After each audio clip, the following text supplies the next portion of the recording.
8월이 가고 9월이 오는 이 길목, 가는 계절과 오는 계절이 맞물려 돌아갈 때 쌀쌀한 새벽 바람에 두툼한 이불을 꺼낼 때, 쨍그르르 하나의 나뭇잎이 떨어져 누울 때 내 마음의 그림자, 그것은 바로 불안이라는 것입니다. 어느 날 문득 나의 소유를 헤아려 보았을 때, 그리고 살아온 날들을 뒤돌아보았을 때, 이웃 사람이 집을 사고 땅을 넓혔다고 말을 할 때, 거울 앞에서 눈 밑에 주름을 발견했을 때, 내 영혼의 그림자, 그것이 바로 불안이라는 것입니다. 여러분에게도 이런 불안이 지금 도사리고 있지는 않습니까? 슬며시 다가오는 잿빛 그림자, 이 불안의 문제를 우리는 어떻게 해야 한다는 말입니까? 불안이라는 것은 한자로 안이불에 편안할 안자입니다. 마음이 편안하지 않다는 것이지요. 책상 밑에 움츠린 남자처럼 마치 누군가 쫓아오는 것 같은 느낌, 심장이 울렁거려서 가만히 앉아있을 수가 없습니다. 금방이라도 미쳐버릴 것 같고 가슴이 터질 것 같고 짜증이 나고 잠이 안 오고 소화가 안 되고 쉬 피곤하고 내가 왜 이러지? 기억이 가물가물하고 사고가 날 것만 같고, 여러분이 이런 불안의 그림자에 지금 시달리고 있지는 않습니까? 통계청이 2016년 사회 안전 지수를 발표를 했는데 여성의 50.9%가 불안하다, 그렇게 얘기를 하고 있어요. 남성의 40.1%가 우리 사회는 지금 몹시 불안하다, 그렇게 얘기를 하고 있습니다. 2년에 한 번 단위로 발표를 하기 때문에 올해 2018년 말에 통계가 나올 텐데 아마 다르지 않을 것입니다. 불안에 그 순위가 있는데 범죄에 대한 불안, 신종 질병에 대한 불안, 이 정보 보안에 대한 불안, 교통사고에 대한 불안, 이런 순위였어요. 또 사회의 가장 주된 불안 요인으로는 인재에 대한 불안, 국가 안보에 대한 불안이 있었어요. 우리나라가 과거에 비해서 경제력은 상승했지만 한 해에 560만 명이 직장을 그만둡니다. 고용 불안, 묻지마 범죄 불안, IS 테러 불안, 메르스 같은 전염병 불안, 청년들의 취업 불안, 중장년, 은퇴 후 노후 불안, 가계 부채 불안, 우리는 불안한 시대를 지금 살고 있는 것입니다. 한국청소년정책연구원이 조사를 했는데 우리 자녀들도 50.5%가 미래 진로에 대해서 불안을 느끼고 있다, 그렇게 얘기를 합니다. 어떤 선생님이 학생에게 상담을 받았어요. 선생님, 제가 꿈이 있는데요, 불안합니다. 네 꿈이 뭔데? 제 꿈은 재벌 2세입니다. 그래? 그런데 지금 너무 불안합니다. 왜 불안하지? 우리 아빠가 전혀 노력을 안 하거든요. 이건 웃어야 되는데, 이게. 김태녕이라는 저자가 불안 증폭 사회라는 책을 썼어요. 거기서 우리 불안을 증폭시키는 9가지 심리 코드가 있다, 그렇게 얘기를 합니다. 이기심, 외로움, 무력감, 의존심, 억압, 자기 혐오, 쾌락, 도피, 분노, 이런 것들이 우리들의 생존을 위협하는 그런 만성화된 공포, 불안을 야기한다. 다니엘 튜더라는 분이 2002년에 월드컵 때 한국을 방문하고 한국에 대한 매력에 푹 빠져가지고 졸업을 한 다음에 영국의 자기 모국에서 한국으로 와가지고는 장기간 머물면서 한국을 분석을 했어요. 그리고 한국 사회의 맨얼굴을 봐버렸습니다. 그가 쓴 책의 이름이 뭐냐면은 기적을 이룬 나라, 기쁨을 잃은 나라. 더 이상 할 말이 없지 않습니까? 외국인들이 우리 사회를 그렇게 보고 있다라는 것입니다. 불안하다. 우리 가운데 불안하지 않은 사람이 또 있겠습니까? 존재 자체가 불안합니다. 우리의 존재가 마치 흔들리는 대지와 같습니다. 매일매일 불안합니다. 삶의 여정이 불안 그 자체입니다. 그런데 그 불안이 심해지면 장애가 됩니다. 그래서 불안 장애가 오면 공황장애다, 강박장애다, 범불안장애다, 외상후 스트레스 장애다, 사회공포증이다, 그런 이야기들을 많이 하는데 여러분들이 많이 들어본 단어가 이 가운데 공황장애라는 걸 거예요. 이 공황장애라는 게 여러분들 어떻게 알려졌느냐 하면은 우리 연예인들이 무대 앞에서는 사람들의 조명을 받으면서 막 이렇게 그 인기를 누리는데 무대 뒤에서 홀로 이 인기가 사라지면 나는 어떡하지? 그런 그 조바심과 그런 불안 때문에 공황장애가 온다라는 그런 이야기예요. 이경규도 공황장애 약을 먹고 있다. 그렇게 고백을 했잖아요.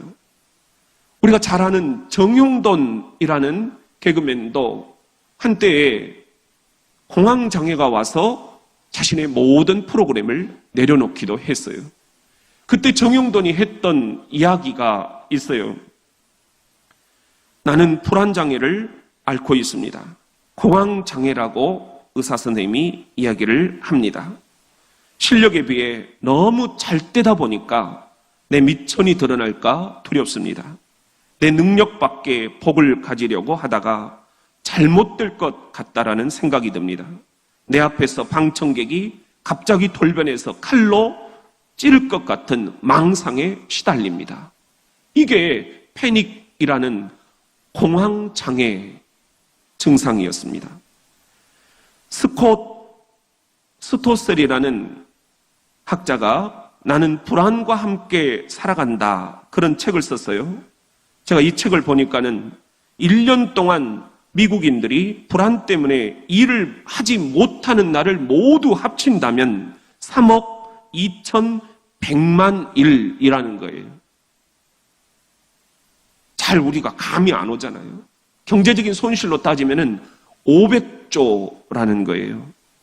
우리나라도 보건복지부 통계가 있는데 불안 장애를 앓고 있는 사람이 12.3%, 100명 중에 12명이 불안한 그런 마음을 앓고 있다는 이야기입니다. 지난 5년간 불안 장애로 진단받은 환자 수가 22.8%나 늘어났다. 그렇게 보도를 하고 있습니다. 가장 유명한 현대 작가 가운데 여러분 아시죠? 알랭드 보통이라는 사람이 있습니다. 그 사람이 쓴 주저 가운데 하나가 불안이라는 책이에요. 거기서 그는 그렇게 얘기를 합니다. 인생은 하나의 불안을 다른 불안으로, 하나의 욕망을 다른 욕망으로 대체하는 과정이다. 불안이 불안을 낳는다. 그런 이야기입니다. 제가 존경하는 학자가 한 명 있는데 롤로 메이라는 실존주의 심리학자예요. 그분이 쓴 책이 제 눈에 너무 깊이 들어왔습니다. The Meaning of Anxiety, 번역을 하면은 불안의 의미라는 그런 책이에요.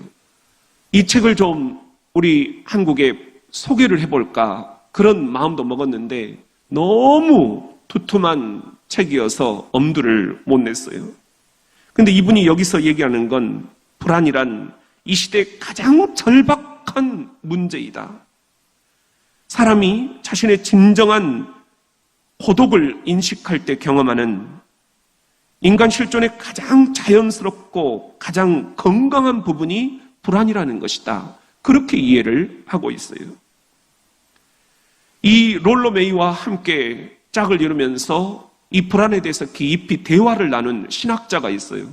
폴 틸리라는 분인데 이분이 쓴 책이 The Courage to Be, 존재의 용기, 이렇게 번역이 되어 있어요. 이분은 우리 인간의 불안은 존재에 대한 불안에서 온다, 이렇게 설명을 합니다. 그리고 그는 non-being, 비존재, 내가 지금 존재하고 있다라는 이 사실을 상실해버리면 어떻게 되나? 비존재의 극치는 죽음이잖아요. 내가 이 인생의 죽음 앞에서 내 존재가 사라져버리는 것은 아닌가? 그것이 가장 근원적인 우리 인생의 불안이다. 그렇게 이야기를 하고 있습니다.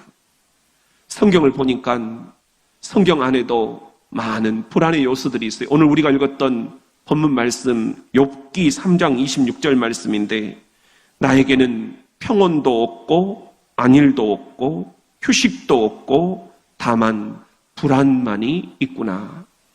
욥도 이렇게 너무너무 불안을 느꼈던 그런 사람입니다. 다만 불안만이 있구나. 꼭 내 마음을 들킨 것 같아요. 욥처럼 나도 요즘에 왜 이렇게 갈피를 못 잡는지, 꼭 길을 잃어버린 느낌, 내가 어디를 향해서 가야 되지? 내 진로는 어떻게 돼야 되지? 이 행복한 가정, 이 행복한 자녀, 이 행복한 부부, 이 행복한 교회, 이 행복한 현실을 두고도 여전히 불안해하는 이 마음은 뭐지? 정말 가슴이 아립니다. 성경에 보면은 욥기 21장 6절에 내가 기억하기만 하여도 불안하고 두려움이 내 몸을 잡는구나. 그렇게 얘기를 합니다. 시편 38편 8절에 보면은 내가 피곤하고 심히 상하였음에 마음이 불안하여 신음하나이다. 그렇게 얘기를 합니다. 시편 77편 3절에 보면은 내가 하나님을 기억하고 불안하여 근심하니 내 심령이 상하도다. 내 심령이 상한다는 거예요. 죄 때문에 에덴에서 쫓겨난 우리 인생들, 그래서 이 땅 신락원이다, 그렇게 얘기를 안 하잖아요. 이 신락원에서 우리 인생살이는 끊임없이 현실이라는 이 불안과 싸워야만 하는 것입니다. 언제 어떤 일이 우리 앞에 닥칠지 모릅니다. 유한한 존재, 이것이 우리 인간의 실존입니다. 그것은 마치 작은 뗏목을 타고 공포의 태풍이 몰아치는 불안의 강을 건너는 사공에 비견할 수 있을까요? 나는 지금 그런 사공은 아닌지. 삶에 지친 그대여, 오늘은 우리 시리즈의 마지막 시간입니다. 우리가 이 여름, 이 8월 우리는 폭염에 시달린 게 아니라 실은 삶에 지쳐 있었던 것은 아닌지. 우리 이렇게 살 수는 없지 않습니까? 이제 9월이 옵니다. 이 후반기 어떻게 시작을 해야만 할까? 어떻게 다시 내 마음을, 내 영혼을 추스리면서 무릎을 일으켜 세울 수 있다는 말인가? 어떻게 우리가 다시 주님께서 우리들에게 주신 그 태초의 행복, 에덴의 행복을 되찾고 누리고 전할 수 있는 후반전이 될 수 있다는 말인가? 그러기 위해서는 우리 행복에 이 발목을 붙잡고 있는 불안의 문제를 들여다볼 수 있어야 할 것입니다. 회피한다고 해결되는 게 아니기 때문입니다. 그렇게 보면 불안은 우리 시대의 가장 공식적인 정서입니다. 가장 널리 퍼져 있는 이 시대의 내 마음의 그림자입니다. 그래서 이 시대는 일명 불안의 시대라 이야기를 합니다. 그래서 이 시대는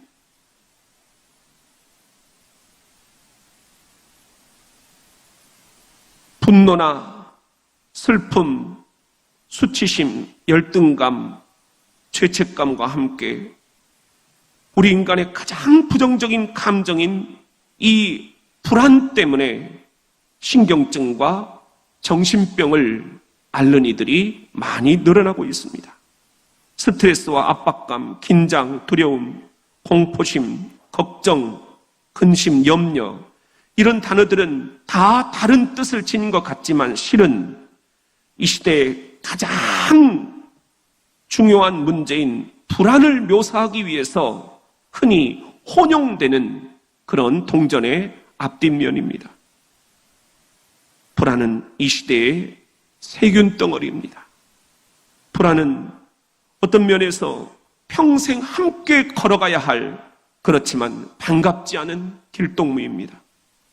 삶에 지친 그대여, 여러분도 지금 불안을 느끼고 계십니까?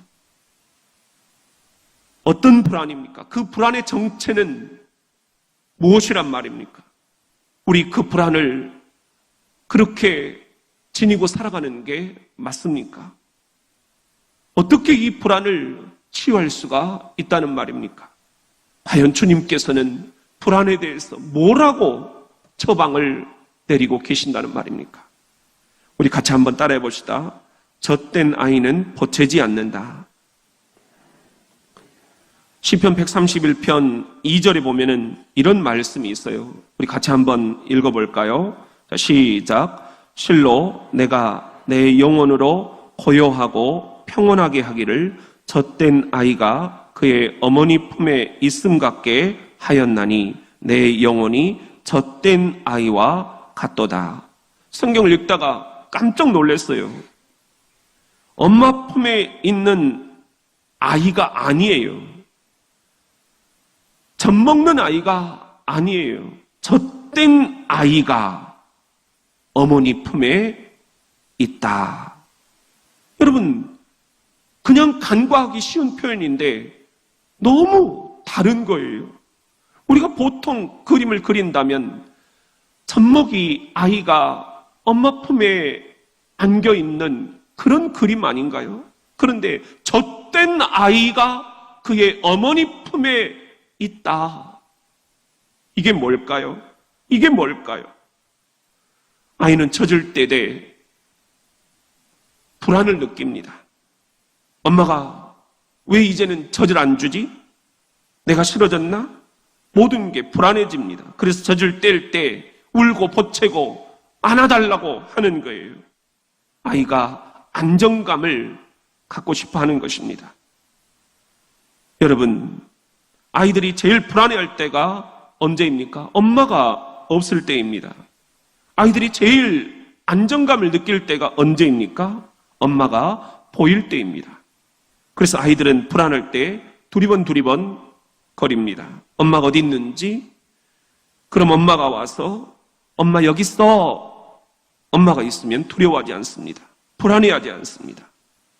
젖된 아이가 엄마 품에 있음과 같이 평안해하는 모습. 여러분, 우리도 하나님께 언제까지나 젖을 달라고 보챌 수는 없습니다.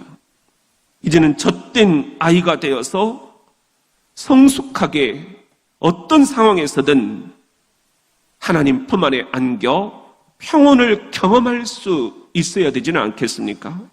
삶에 지친 그대여, 마냥 갓난아이처럼 젖달라고 불안해하며 보채고 있는 나는 아닌지, 이제는 젖된 아이 되어 성숙한 신자 되어 우리 이 불안의 파도를 잘 넘어갈 수 있는 후반전이 될 수 있기를 주님의 이름으로 축원합니다. 우리 같이 한번 따라해 봅시다. 너는 하나님께 소망을 두라. 시편 42편 5절 말씀을 우리 같이 한번 읽어볼까요? 자, 시작. 내 영혼아, 내가 어찌하여 낙심하며 어찌하여 내 속에서 불안해하는가? 너는 하나님께 소망을 두라. 그가 나타나 도우심으로 말미암아 내가 여전히 찬송하리로다. 여기 보면은 어찌하여 내 속에서 불안해하는가? 아주 우리들에게 직격탄을 날리고 있어요. 현보가 어찌하여 너는 지금 불안해하느냐? 너는 하나님께 소망을 두라. 하나님께 소망을 두라. 불안해하지 않으려면 하나님께 소망을 두라. 이것이 오늘 주님께서 우리 영혼에 주시는 말씀입니다. 그런데도 우리는 자꾸만 하나님께 소망을 두지 않고 put your hope in God, 영어 성경에 그렇게 돼 있어요. 그런데 우리는 자꾸만 put my hope in money, 돈에 나의 소망을 두고 있지는 않은지 은행도 증시도 믿을 수가 없습니다. 중국발 증시 쇼크에 전 세계 400대 부자들 돈이 148조 1000억이 증발이 되었어요. 빌 게이츠도 하루 만에 3조 8천억이 사라져버렸어요. 이건희도 하루에 1조 9천억이 사라져버렸어요. 못 들으셨나요? 배용준이도 272억이 하루 만에 사라져버렸어요. 돈 가지고는 미래를 보장할 수 없다. 돈 가지고 소망을 둘 수는 없다. 그것은 더 불안만 가중할 뿐이다. Put my hope in alcohol. 술에다가 나의 소망을 두고 있지는 않은지 불안하면 더 과음을 하게 되고 그것이 습관을 낳아 이제는 중독적으로 우리들이 술에 의지하고 있는 것은 아닌지 잠시 불안한 마음을 잊게 할 수는 있지만 근본적인 해결책은 될 수 없다는 것 우리가 너무 잘 알지 않습니까? 술은 더 큰 좌절과 불안을 낳을 뿐입니다. Put my hope in power. 힘에 내 소망을 두고 있지는 않은지 힘은 서로를 파괴할 수는 있어도 서로를 평안하게 할 수는 없습니다. 과학의 지식, 첨단 기술, 우리 그것 가지고 지금 서로 싸우고 있지 않습니까? 무력은, 힘은 더 큰 불안을 부채질할 뿐입니다.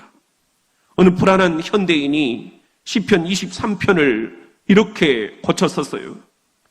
나의 목자는 바로 나 자신이니 내가 언제나 불안하리로다. 내가 이 백화점에서 저 쇼핑센터로, 이 병원에서 저 요양원으로 평안을 찾아 헤매다니나 결코 얻지 못하리로다. 내가 불안의 음침한 골짜기를 기어다니며 안절부절 못하는도다. 구충제에서부터 전선에 이르기까지 모든 것을 불안해하며 불안의 치막꼬리를 붙잡고 늘어지기 시작하리로다. 매일 열리는 회의에 들어갈 때마다 적들이 나를 둘러쌀 것이며 집에 돌아간다 해도 하찮은 금붕어까지 찌푸린 얼굴로 맞을 것이라.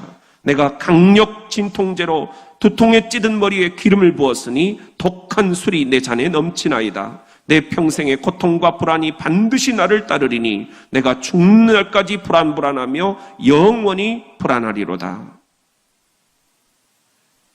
진정으로 불안을 치유하는 길, 그것은 돈도 아니고 술도 아니고 힘도 아니다. 하나님께 소망을 두는 것이다. Put your hope in God. 여러분의 마음이 불안해질 때마다 하나님을 찾으며 하나님 안에서 소망을 둘 수 있기를 예수님의 이름으로 축원합니다. 같이 한번 따라합시다. 나의 평안을 너희에게 주노라. 요한복음 14장 27절 말씀 우리 같이 한번 읽어볼까요? 자, 시작. 평안을 너희에게 끼치노니 곧 나의 평안을 너희에게 주노라. 내가 너희에게 주는 것은 세상이 주는 것과 같지 아니하니라. 너희는 마음에 근심하지도 말고 두려워하지도 말라. 주님께서 우리들에게 평안을 너희에게 끼치노니 하셨어요. 불안의 반대말이 평안 아닙니까? 주님께서 우리들에게 주고자 하시는 것은 불안이 아니라 평안이다. 그런데 그 평안은 세상이 주는 평안이 아니다. 그런 것과는 질적으로 다른 것이다. 차원이 다르다. 4차원, 5차원, 하나님의 차원이 전혀 다른 그런 평안을 우리들에게 주시겠다. 나의 평안을 너희에게 주노라 말씀하셨습니다.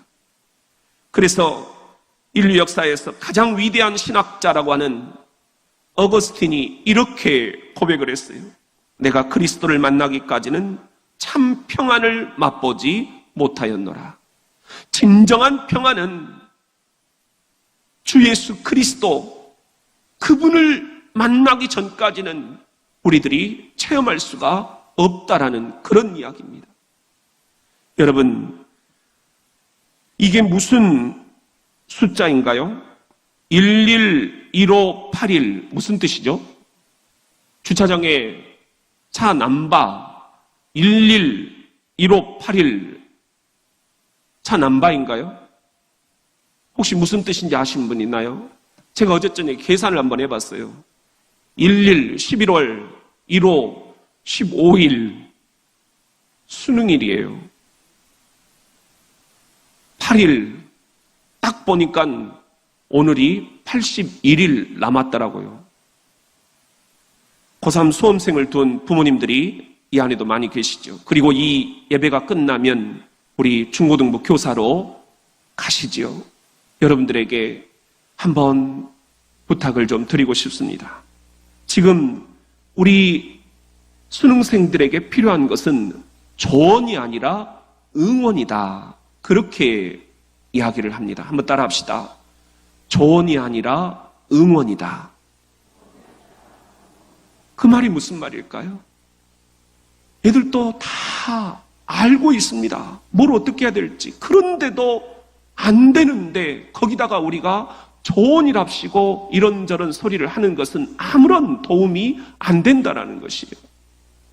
응원이 필요하다. 응원이 필요하다. 그 응원은 세상이 주는 그런 응원이 아니라 주님이 주시는 그런 응원, 그런 응원이란 어떤 것일까? 우리 영상에 이런 장면이 있어요. 여러분, 이게 진짜 우리 수능생들에게 줄 수 있는 주님의 방식이 아닐까요? 주님의 응원이 아닐까요?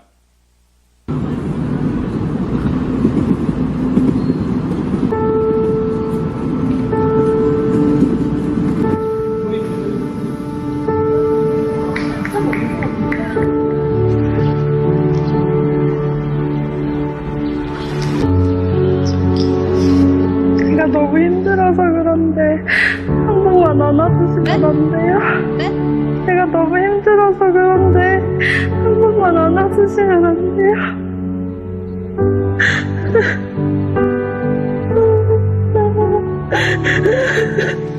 잠시만 기다려요. 알겠죠?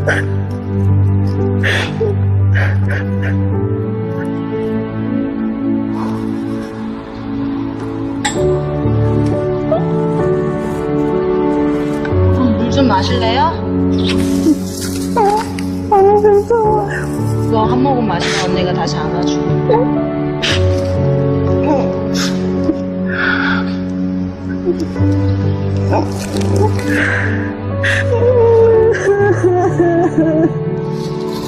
언니 번호 줄까? 힘들 때 연락할래?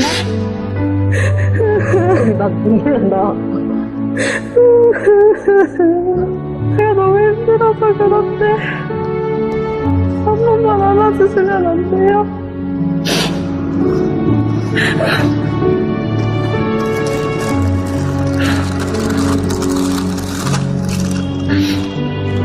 죄송한데 한 번만 안아주시면 안 돼요?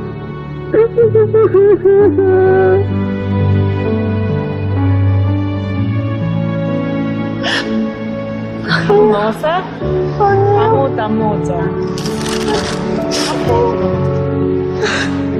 뭐라도 먹어야지. 일단 먹고 가서 올게.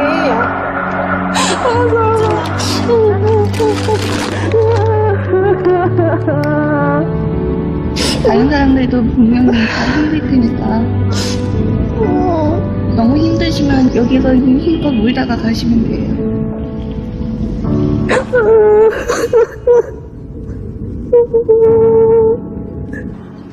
고3이 너무 힘들어요. 고3이 너무 힘들어서 그래서 우는 거야? 고3이라?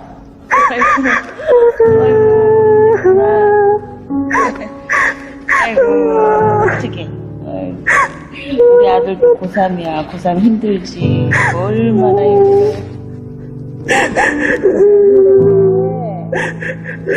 이 시간만 잠깐 지나가면은 또 되게 좋은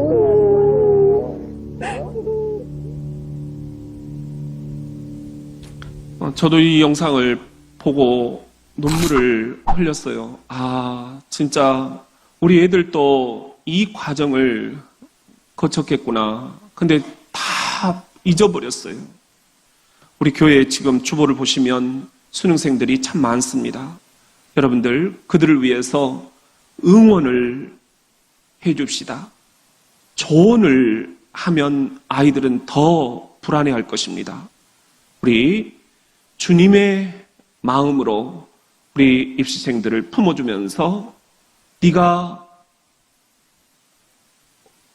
어떤 상황에서도 엄마가 있다라는 것, 어떤 결과에도 엄마는 네 편이라는 것, 우리 그렇게 응원을 해줍시다. 이것이 주님께서 말씀하시는 진정한 평안, 우리 고3 수험생들의 그 불안한 마음을 치유할 수 있는 주님의 평안이 아닐까요? 우리 기도하겠습니다.